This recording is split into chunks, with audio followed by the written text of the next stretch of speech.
वाल्मिक कराडची संपत्ती तात्पुरती जप्त केली असेल असं राऊत म्हणाले। निवडणूक आली की वाल्मिक कराड पुन्हा संत होणार असं संजय राऊतांनी म्हटलं आहे। तर वाल्मिक कराडची प्रॉपर्टी जप्त केली असेल तर हा चांगला निर्णय आहे असं विजय वडेट्टीवार म्हणाले।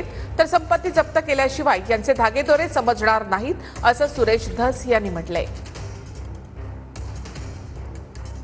आता वाल्मिकी कराड ते तात्पुरतं काय झालं असेल, उद्या हा त्यांचाच पक्षाचा माणूस आहे हो। प्रफुल्ल पटेल यांची संपत्ती जप्त झाली होती ना 350 कोटीची, आणि अख्खी यादी आहे कोणाकोणाची संपत्ती जप्त झाली होती आणि मग भाजपमध्ये गेल्यावर कशी मोकळी झाली।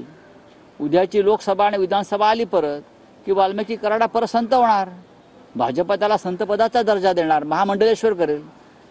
कराडवर आणि कराडला आशीर्वाद देणाऱ्यावर, कारण कराडची प्रॉपर्टी जप्त केली म्हणजेच दुसरीकडे त्याच्या मोठ्या आकाची प्रॉपर्टी जप्त केल्यासारखं होईल, जो मंत्रिपदावर आहे।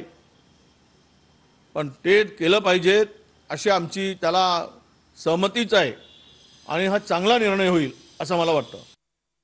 प्रॉपर्टी अटॅचमेंट केल्याशिवाय या लोकांचे धागेदोरे नीटनाटके कळणार नाहीत, कारण फक्त एकट्या आकाच्या नावावर प्रॉपर्टी नाही आहे।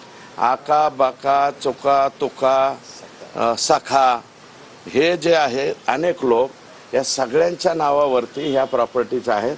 आणि आत्ता ज्यावेळेस आका आत गेला तर त्या ट्रान्सफरसुद्धा इतर नावावर करण्याचं चाललेलं आहे।